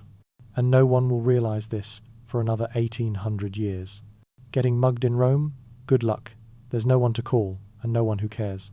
Rome has no police force, not in any meaningful sense. The cohortes urbanae exist, yes, paramilitary units concerned with riots and major civil disturbances. The vigiles watch for fires, and sometimes arrest criminals they stumble across. But for ordinary crime, for the mugging happening in that alley right now, there's no protection, no response, no help coming. If you're wealthy, you have private bodyguards, slaves trained as enforcers who surround you with violence potential that discourages most attackers. But you're not wealthy. You have nothing except your own vigilance and whatever improvised weapons you can carry. The streets are hunting grounds. Mugging happens constantly in quiet areas, in narrow alleys, anywhere the crowd thins enough for predators to isolate prey. Pickpockets work crowded spaces, the forum, during busy hours, spectacles where attention focuses elsewhere. Anywhere bodies press together, and hands can slip into clothing unnoticed. Organized gangs rob shops, run protection rackets, offer violence for hire. Some have connections to wealthy patrons or politicians, which means they operate with complete impunity. You can't fight them. You can't report them. You either pay or suffer consequences. Assault happens over disputes, drunkenness, perceived insults, or simple sadism. Romans carry weapons, knives, clubs, sometimes swords, despite legal restrictions. They're prepared to use them. Fights escalate from verbal to lethal in moments because honor culture means backing down brings shame worse than injury. Sexual assault targets those with minimal legal protection. Slaves, poor women, children. The law acknowledges these crimes exist but rarely punishes perpetrators unless victims have powerful protectors. Certain areas are especially dangerous. The Subura at night is a no-go zone. Narrow alleyways are ambush sites. The hours after dark, before dawn, and during festivals, when crowds are drunk, these are high-risk periods when predators hunt most actively. Violence is casual here, normalized. Romans don't see street crime as exceptional tragedy requiring institutional response. It's just part of urban life, something you navigate or fall victim to based on luck, awareness, and social connections. You might be robbed today, assaulted tomorrow, killed next week. There will be no investigation, no arrest, no justice. Your survival depends entirely on avoiding situations where you're vulnerable, maintaining relationships with people powerful enough to avenge you, and hoping your luck holds. For a modern person accustomed to emergency services, to institutional protection, to the assumption that society will respond to victimization, this absence is terrifying. You're alone here in ways that don't exist in modern developed nations. The city is predatory. The strong exploit the weak, and the system considers this normal, acceptable, inevitable. If you get hurt, that's your problem. If you die, that's unfortunate but unremarkable. Rome has 1 million people. You're not special. You're not protected. You're just another potential victim in a city where violence is constant background noise. Walk carefully. Watch everyone. Trust no one. The sun sets. The torches go out. Rome transforms into something ancient and primal, where only predators and prey remain. There's no street lighting. Some wealthy Romans place lamps outside their properties, creating small islands of illumination. But most of Rome plunges into darkness, so complete that you can't see your hand in front of your face. No ambient light pollution, no lit windows, no safety lights marking safe paths, just darkness. And in that darkness, everything changes. Navigation becomes nearly impossible. The streets are unlabeled, unmapped, winding through the city in patterns that confuse even during daylight. At night, you're effectively blind. You stumble over uneven paving stones. You walk into walls. You have no idea if you're going the right direction or deeper into danger. The darkness becomes a weapon. Gangs control neighborhoods, preying on anyone foolish enough to pass through their territory after dark. They know these streets.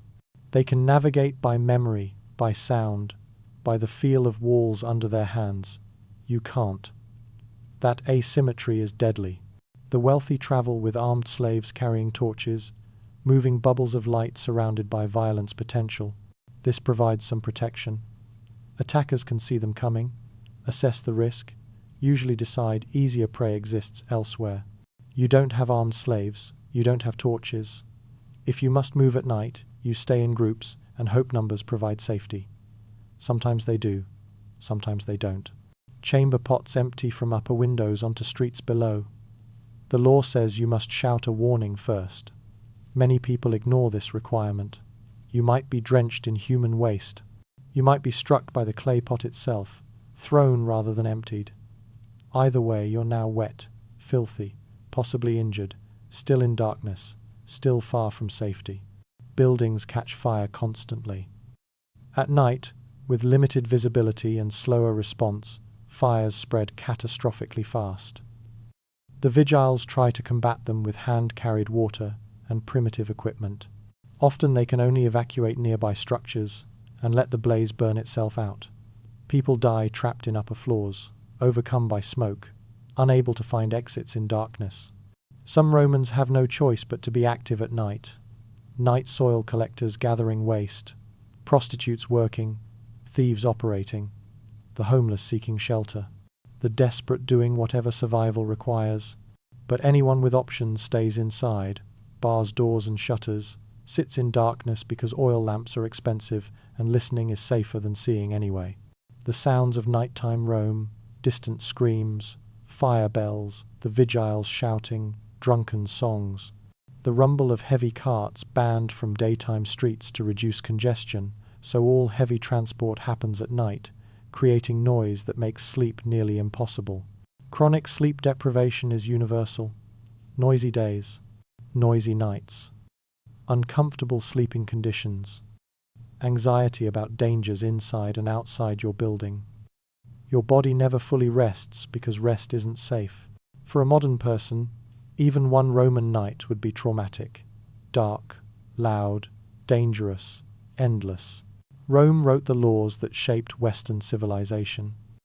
They just didn't enforce them evenly, or at all. Roman law is sophisticated. Clear procedures, documented precedents, professional jurists, elaborate court systems that would influence legal thinking for millennia. On paper, it's impressive. In practice, justice depends entirely on your status and resources. Wealthy? You can hire advocates, lawyers who know the procedures, the precedents, the magistrates. You can initiate legal proceedings. You can expect your complaints to be heard, investigated, possibly resolved. The system works for you because you can afford to make it work. Poor? Your options narrow drastically. Courts charge fees. They require knowledge of complex procedures. They demand time, hours, days, weeks that you can't afford because you're working for daily survival. Missing work to attend court might mean not eating. When crimes occur, the response depends on who's involved. Theft or assault against a poor person. You can file a complaint with urban magistrates, but unless witnesses are willing to testify risky because it creates enemies, or unless the perpetrator was caught in the act, nothing happens. No investigation, no arrest, no punishment. Crimes involving wealthy victims or perpetrators. The system activates. Investigations proceed. Trials happen. Punishments are administered. The machinery of justice moves because people with power demand it move. Slaves have almost no legal recourse. They're property. If someone harms a slave, the master can seek compensation for property damage. But the slave has no standing to seek justice for their own suffering. Roman punishments are harsh and class-dependent. Citizens might be fined, exiled, occasionally executed, though execution of citizens is relatively rare and usually performed by less brutal methods.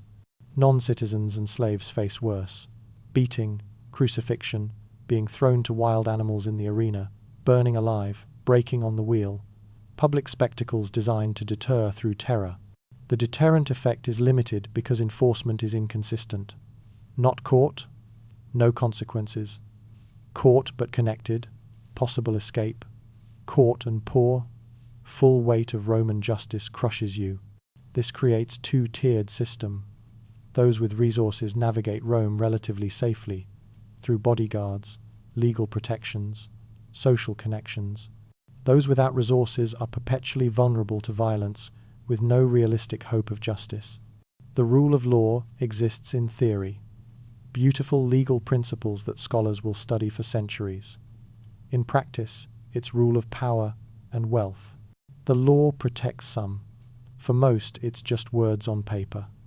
Impressive, sophisticated, ultimately meaningless when you're bleeding in an alley and no one's coming to help.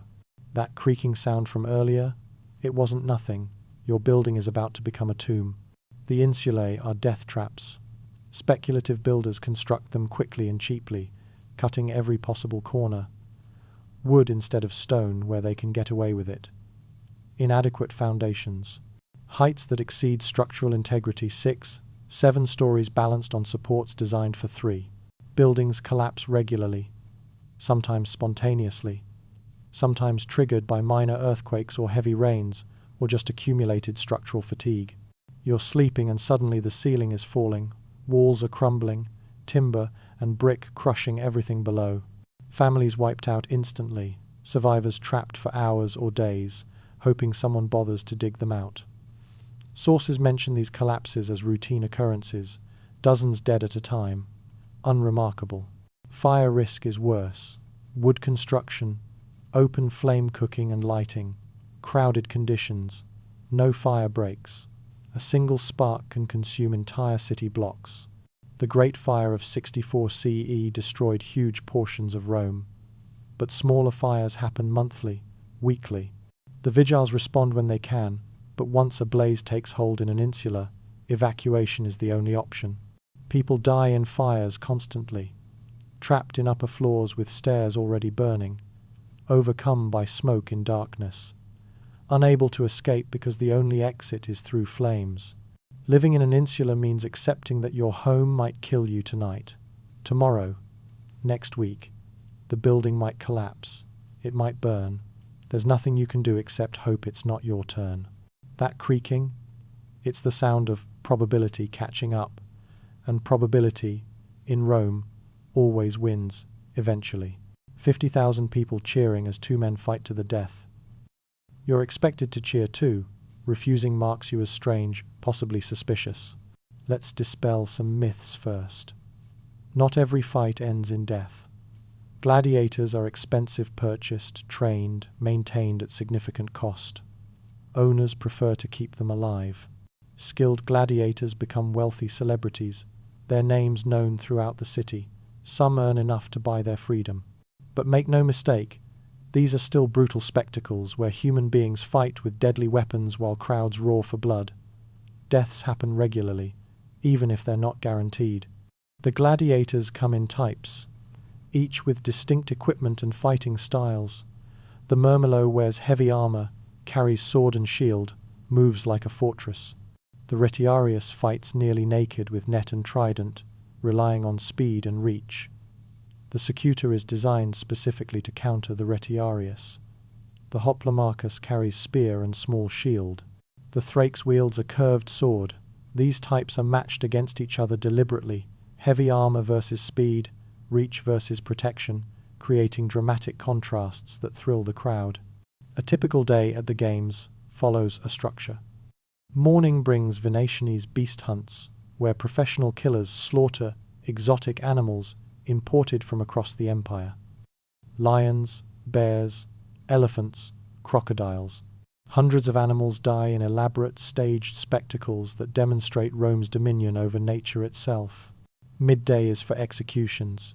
Criminals, prisoners of war, sometimes Christians who refuse to honor the emperor. These deaths are often staged as mythological reenactments. The condemned plays Icarus and is actually dropped from a height, or Hercules and is burned alive on a pyre. The deaths are real. The crowd eats lunch while watching. Afternoon brings the main event. Gladiatorial contests. Pairs fight in succession. The crowd is fully engaged now, betting heavily on outcomes, shouting advice and insults, completely absorbed in the spectacle. The economics are staggering. Gladiators are mostly slaves, prisoners of war, or criminals sentenced to the arena, though some are free volunteers, octorati attracted by potential fame and earnings. They train in specialized schools under professional trainers. Wealthy sponsors put on games to gain political favor and public acclaim.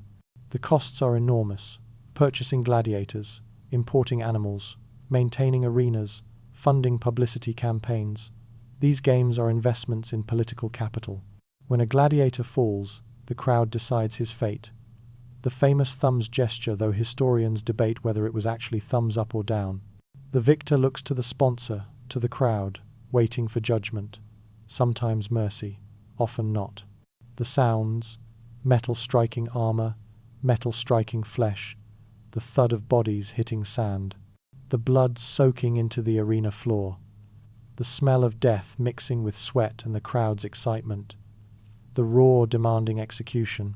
Romans find this entertaining. Families attend together, bringing food, making a day of it. Children watch men die and learn that this is normal, acceptable, even admirable. Gladiators who fight bravely earn respect. This is how Romans celebrate courage, martial virtue, Roman values. For a modern person, attending would be psychologically traumatic. Watching actual human beings die for entertainment would damage you in ways Romans simply don't experience. They're acculturated to violence. You're not, you can't be. But refusing to attend marks you as strange, suspicious, not properly Roman. So you'll go, you'll watch, and you'll try not to let the horror show on your face. The Romans perfected law, engineering, and literature. They also perfected making death into entertainment. You'll witness both. Public executions aren't just about killing. They're about humiliating, terrifying, demonstrating power through spectacular cruelty. Damnatio ad bestias, condemnation to the beasts. The condemned is thrown into the arena, unarmed, while lions or bears or leopards are released. The crowd watches the chase, the inevitable mauling, the slow death as predators tear flesh from living bodies. This isn't quick. It's designed to last, to maximize suffering and spectacle. Crucifixion happens outside the arena usually, but it's still public. Victims die slowly over hours or days, suffocating as their bodies sag against the nails. Romans line roads with crucified criminals as warnings. The message is clear. Transgress, and this becomes your fate. Burning alive, sometimes in tunicas, molester shirts soaked in pitch that turn the condemned into human torches. The smell of burning flesh carries across the arena. The screams eventually stop. Mythological reenactments, where the condemned plays characters from stories everyone knows, except the deaths are real. You play Icarus, you're actually dropped from a height. Hercules, you're burned on an actual pyre. The crowd appreciates the creativity, the spectacle, the fusion of culture and violence. Who dies this way? Convicted criminals, murderers, arsonists, bandits, military deserters who betrayed their oaths, political prisoners occasionally. Christians increasingly, especially those who refuse to make offerings to the emperor. Prisoners of war, though valuable captives might be ransomed or enslaved instead. The scheduling is telling. Executions happen during the midday break in gladiatorial games. This is considered the low point of the day's entertainment, less prestigious than the fights that follow.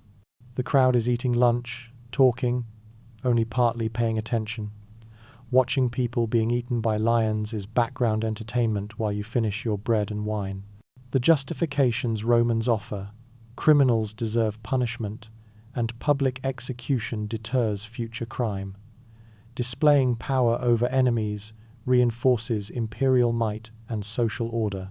The spectacle reinforces Roman values: law, order, obedience, martial virtue. There's even a performative element. Condemned criminals who face death bravely earn respect, even from executioners and crowd.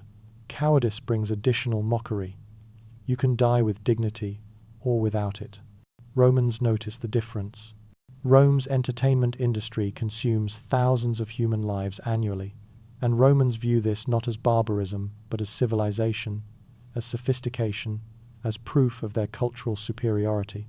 For a modern person, this is perhaps the most disturbing aspect of Roman culture.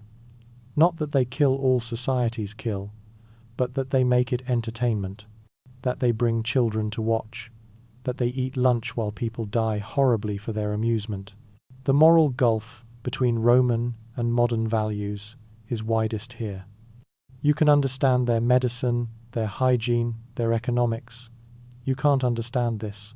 Not really. The psychological distance is too great. But you'll attend anyway, because not attending makes you suspect.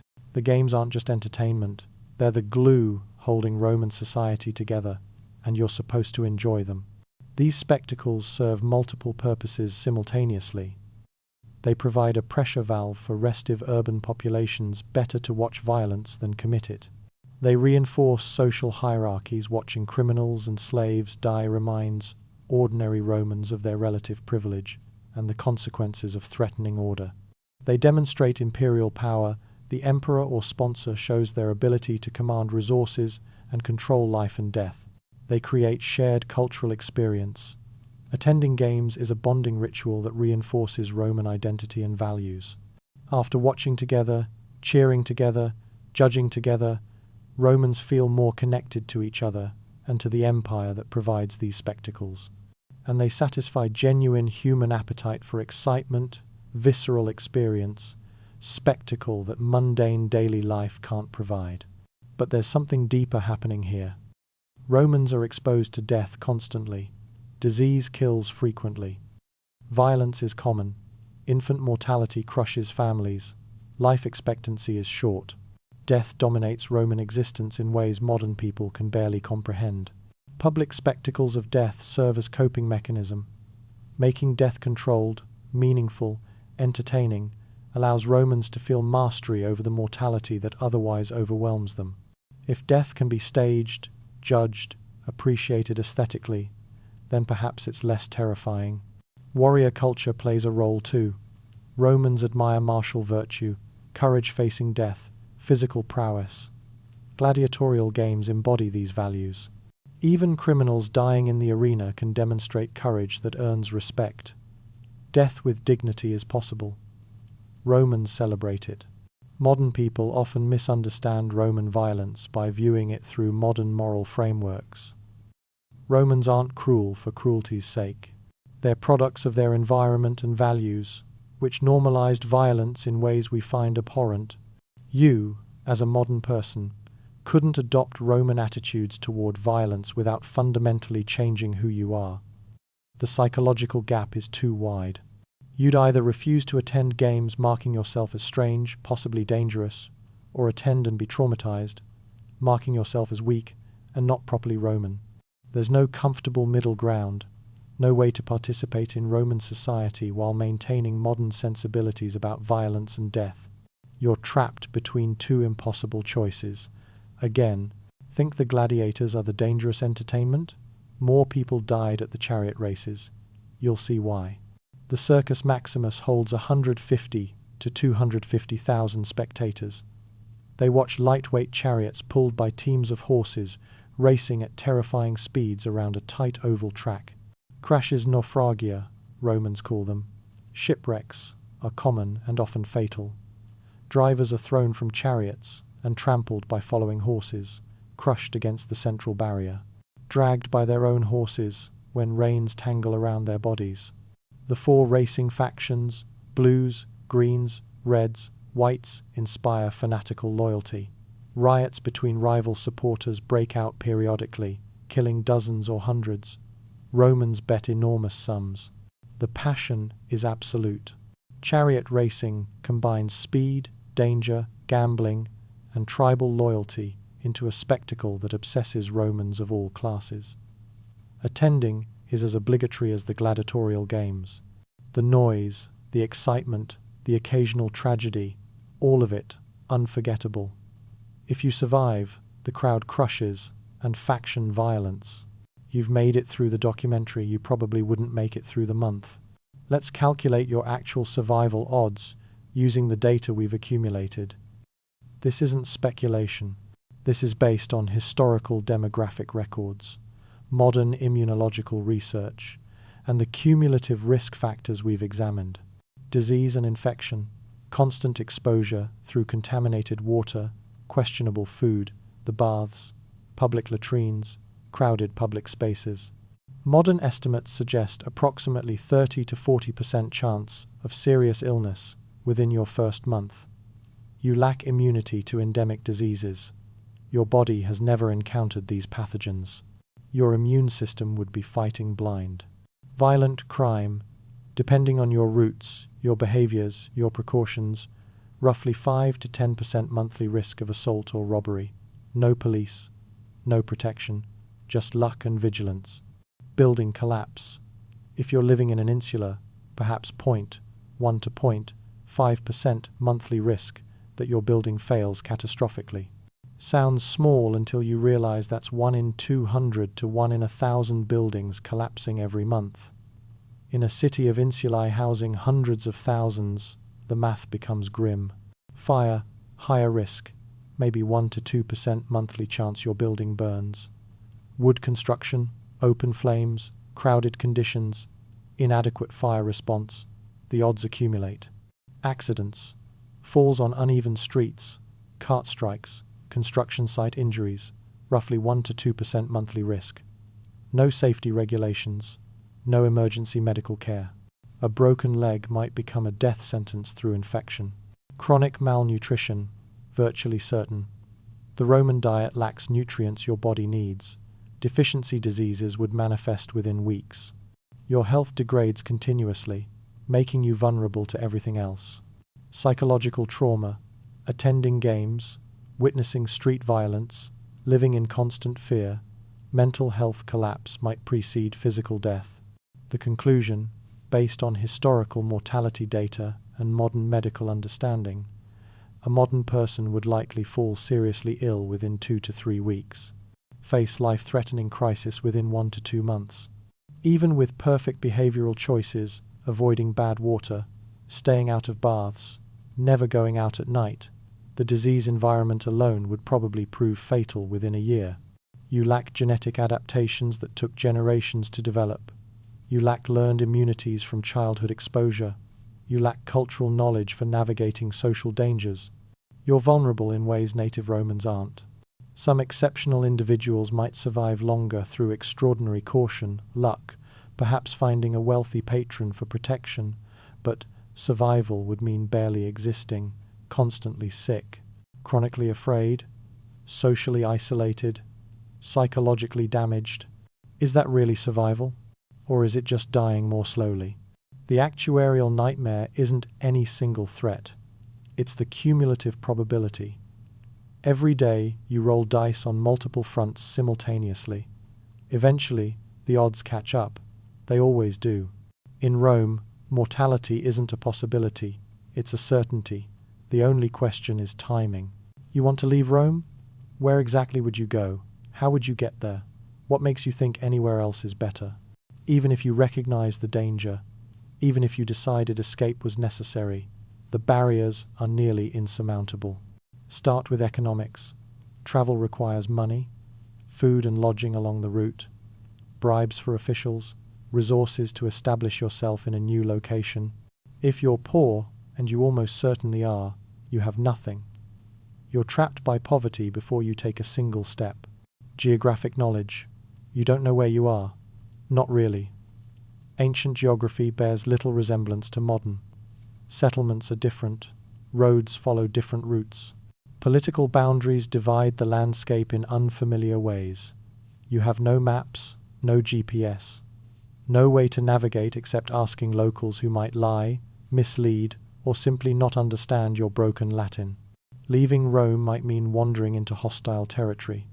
Bandit-controlled regions.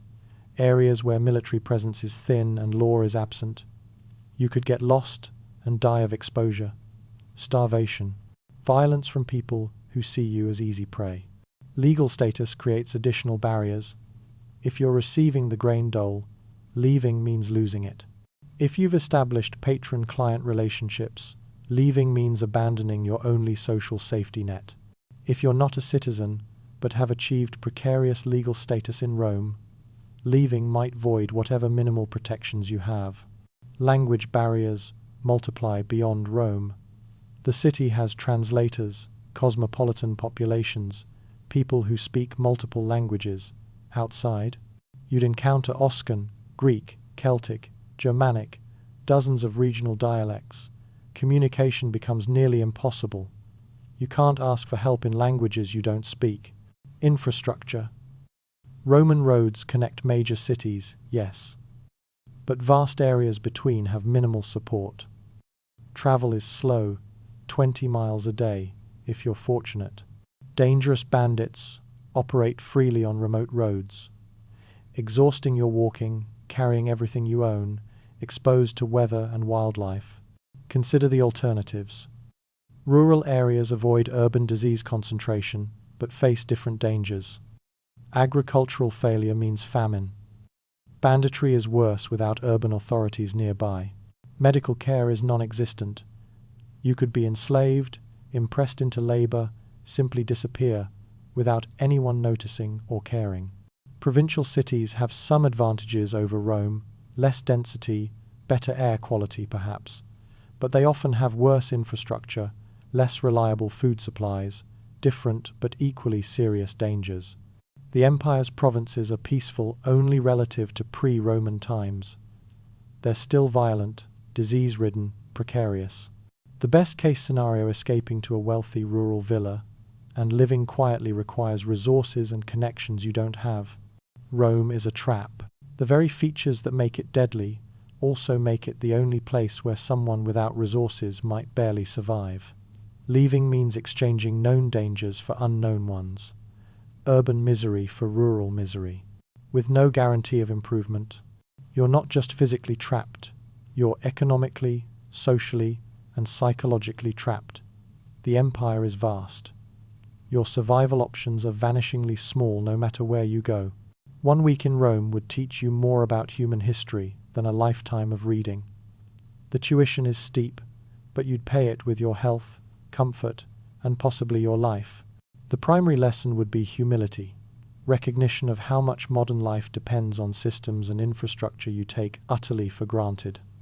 Clean water flowing from taps, food safety regulations, medical care for infections, physical security from institutional protection, privacy in your own space, basic comfort. These aren't natural states. They're extraordinary achievements built over centuries of progress, iteration, failure, and success. A week in Rome would strip away every layer of modern convenience, revealing how fragile human life is without supporting systems. You'd learn that civilization and comfort aren't synonymous. Rome was highly civilized, sophisticated law, advanced engineering, complex economy, rich culture, also profoundly uncomfortable and dangerous. Civilization doesn't guarantee quality of life, it just provides structure. You'd understand that most human history was lived in conditions of constant physical discomfort, chronic pain, endemic disease, violent death. The baseline human experience for thousands of years. We're the anomaly, not them. You'd recognize that resilience isn't inherent personal quality. It's necessity imposed by circumstance. Romans weren't inherently tougher. They simply had no alternative to enduring. When suffering is inescapable, you endure or you die. They endured because they had to. You'd appreciate that moral progress is real. Modern rejection of violence as entertainment, slavery as economic system, human disposability as acceptable cost. These represent genuine ethical advancement. Not perfect, not complete, but real. You'd realize nostalgia for the past is almost always fantasy. The good old days were usually just days of suffering we've forgotten or romanticized beyond recognition. This thought experiment creates empathy for Romans and historical humans generally. They weren't primitive or inferior. They were intelligent people doing their best with limited resources, flawed knowledge, overwhelming challenges. Their achievements are more impressive, understood against backdrop of constraints. And you'd recognize how recently we escaped grinding poverty, disease, and violence. Much of the world still lacks the systems making modern life bearable. The past isn't distant abstraction. It's the baseline most humans have experienced for most of history. We're the exception. Remember that. You've survived this documentary about ancient Rome. That's more than most could say about ancient Rome itself. Sweet dreams. Throughout this journey, you've been safe.